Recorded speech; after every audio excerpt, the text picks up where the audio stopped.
Hi, that's me, waving through the glare, and I just want to show you how I use my Hacked Wii. First thing is the startup is a lot different, and so is the system menu because I've installed the DarkWii system menu. Basically turns anything light colored, white or shades of gray, to darker gray and black. Looks cool, I like it. And here's the Homebrew Channel. It's the basis of all the Wii hacks.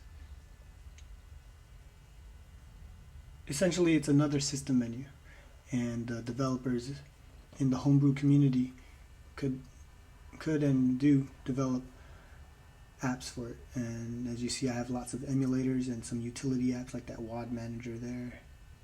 But mainly, I have emulators and my USB loaders for my Wii games.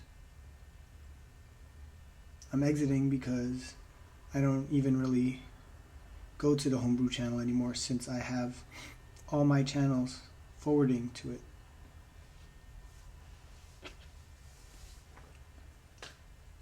So it skips a couple steps.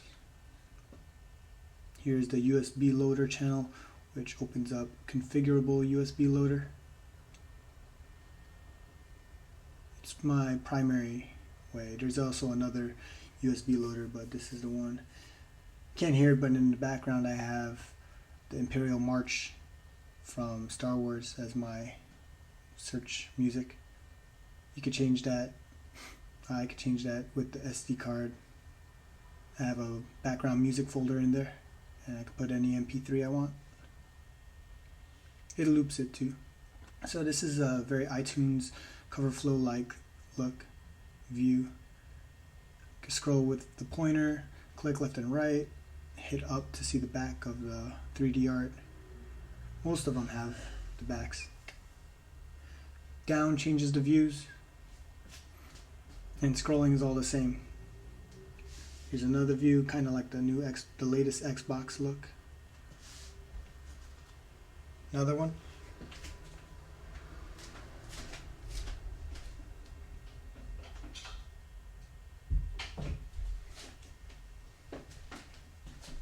The grid view doesn't scroll, so left and right move it. Up and up changes the rows that you see. Down decreases, and then down goes to flow 1, meaning flow 1 row. That scrolls around up to 4 rows again. And flow Z axis, same thing but with a little twist. But I prefer this view. It's cool. And when you click A, you get A to start the game, B to go back, and 1 for options. Here are some of the options. Only one I ever change is favorites. From yes to no, back to yes. And with favorites, when you're back in this view, hit 2. I get to see all the games that I play often or like the most. So it's quicker to get to.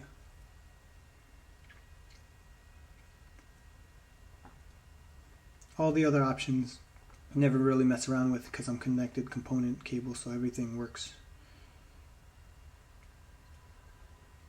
Except for cover image. Sometimes if I install a new game I need to get the cover image, so it would say download. Here are the themes. I pressed 1 to get to the global options, and there are 14 themes built in, but there are plenty more online. I stick with gray matter since it matches the startup. Download all missing covers is good for multiple games installed with no covers. Update titles is how some of the titles don't show up exactly as they're installed. So use that. And all I did was press A to start up the game. It's quick. It's as quick as a retail disc, or if anything, it could be quicker. This game's cool. It's really good. Need the Wii Motion Plus for it though. It's worth it. $20, you get to play with more accuracy, and games like Tiger Woods is great for it, and of course Wii Sports Resort. Just want to show you how it starts up. It's all the same for the other games.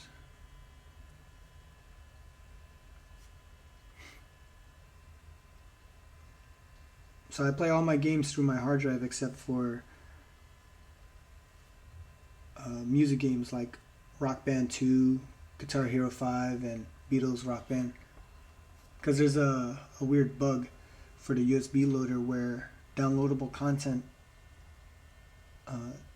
goes on the Wii memory but doesn't transfer to the SD card even if you have it selected to transfer over. So it fills up the memory and then that's it. You gotta delete it off the Wii memory. So the way to get around that is just use the disk channel. Backups on the disk channel run slower though, 3 times the speed instead of 6 times like a retail disk. So load times are noticeably longer, but hey, I could use all my download content at least. Over here you'll see me walk by. I'm switching my 8 gig SD high capacity card to a 2 gig because Rock Band 2 is an older game and didn't support the SDHC. So this memory card is just for Rock Band 2. 90 plus songs, 94 songs to be exact.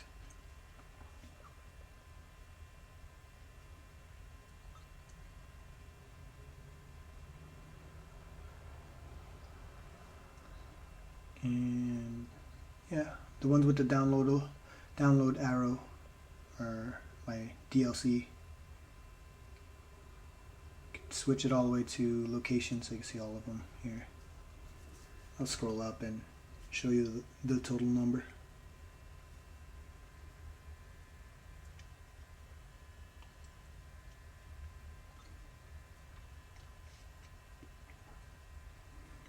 And if I switch to alphabetical songs, you could get to the songs quicker by holding 2 and go to a letter instead of having to hold down the whole time. That's it for music. It's all the same for Beatles, of course, same Harmonix company and or Harmonix. And Guitar Hero 5 is very similar anyways. That's it for my Wii backup games. Here are my emulators. I'm going to show you the NES one. It's the same thing for Game Boy Advance and SNES. They're all developed by the same guys, or guy, not sure.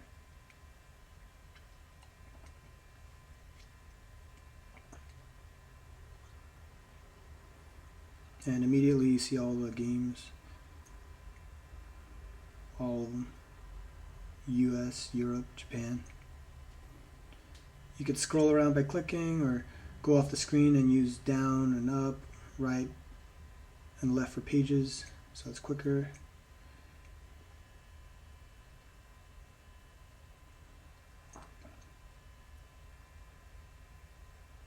Hitting left to go page up. I'm going to show you a classic NES game, Metroid. Yep. What's cool about emulators is you don't need, like for NES they had like codes to continue on, or didn't really have save spots, so they used codes. You could save it. You could have a save state for the game. See the top left, save. And yeah, continue exactly where you left off. Alright, that's it for the Nintendo emulators. I'll continue